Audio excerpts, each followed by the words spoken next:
Shalom saudara-saudara kekasih di dalam Tuhan, salam sejahtera dimanapun saudara berada, damai dan sukacita dari Roh Kudus melimpah atas kita semua. Kembali bersama dengan saya di channel Waktu Ini Berdoa.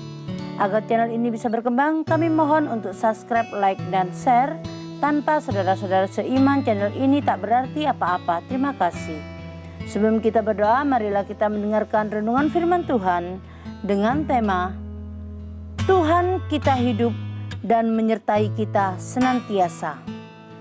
Mari sama-sama kita baca Yohanes 20 ayat yang pertama sampai dengan yang ke-10. Pada hari pertama minggu itu, pagi-pagi benar ketika hari masih gelap, pergilah Maria Magdalena ke kubur itu dan melihat bahwa batu telah diambil dari kubur. Ia berlari-lari mendapatkan Simon Petrus dan murid yang lain yang dikasihi Yesus dan berkata kepada mereka, "Tuhan telah diambil orang dari kuburnya dan kami tidak tahu di mana ia diletakkan." Maka berangkatlah Petrus dan murid yang lain itu ke kubur. Keduanya berlari bersama-sama, tetapi murid yang lain itu berlari lebih cepat daripada Petrus sehingga lebih dahulu sampai di kubur. Ia menjenguk ke dalam dan melihat kain kapan terletak di tanah, akan tetapi ia tidak masuk ke dalam. Maka datanglah Simon Petrus juga menyusul dia dan masuk ke dalam kubur itu. Ia melihat kain kapan terletak di tanah, sedang kain pelu yang tadinya ada di kepala Yesus tidak terletak dekat kain kapan itu, tetapi agak di samping di tempat yang lain dan sudah tergulung. Maka masuklah juga murid yang lain yang lebih dahulu sampai di kubur itu, dan ia melihat dan percaya, sebab selama itu mereka belum mengerti isi kitab suci yang mengatakan bahwa ia harus bangkit dari antara orang mati. Lalu pulanglah kedua murid itu ke rumah. Saudara kekasih di dalam Tuhan, dari firman Tuhan kita mengetahui bahwa Yesus tidak mati untuk selama-lamanya, tapi Yesus bangkit pada hari ketiga seperti yang sudah dinubuatkan dalam perjanjian lama dan juga seperti yang telah Yesus katakan sebelumnya. Yesus benar-benar membuktikan bahwa dia bangkit dari kematian. Saudara kasih dalam Tuhan, jika Yesus tidak bangkit dari kematian, maka sia-sialah iman kita kepadanya. Dan karya penyelamatannya tidak berarti apa-apa. Tuhan Yesus telah menebus dan membebaskan kita dari maut. Dia telah menguduskan kita sehingga kita dilayakkan di hadapannya.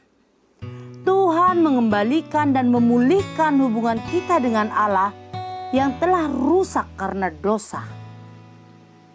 Sekarang kita berani secara langsung memanggil namanya dan bersekutu dengan dia. Tidak ada lagi pemisah kita dengan Tuhan, karena kita telah dikuduskan dan dilayakkan di hadapannya. Saudara kasih di dalam Tuhan, siapapun kita, asal kita percaya dengan sungguh-sungguh kepada Yesus sebagai Tuhan dan Juru Selamat, maka kita bisa datang secara langsung kepada Tuhan, menaikkan doa dan berseru kepada Tuhan tanpa penghalang dan tanpa perantara. Haleluya saudara. Pagi hari ini, apapun keadaan saudara, datanglah kepada Tuhan. Ia telah melayakkan kita dan Dia sudah begitu dekat dengan kita. Dia tidak jauh saudara. Sesungguhnya Dia selalu ada bersama-sama dengan kita. Dia Tuhan yang hidup. Dia Tuhan yang mendengar. Oleh sebab itu, setiap doa kita pasti didengar oleh Tuhan. Dia selalu melihat dan selalu memperhatikan keadaan kita. Janganlah takut dan janganlah khawatir saudara. Tuhan kita adalah Tuhan yang hidup dan Dia selalu ada bersama-sama dengan kita. Dia telah berjanji akan melindungi dan memelihara kita senantiasa sampai selama-lamanya. Haleluya saudara. Biarlah renungan pagi hari ini boleh menjadi berkat buat kita semua. Mari kita berdoa. Bapa kami yang baik, pagi hari ini kami naikkan pujian syukur. Kami berterima kasih kepadamu. Engkau sudah menyertai kami. Engkau sudah menjaga kami dalam istirahat kami sepanjang malam ini. Pagi hari ini kami bangun dengan kekuatan yang baru. Kami bangun dengan kesehatan yang baru. Kami percaya semua berasal daripadamu.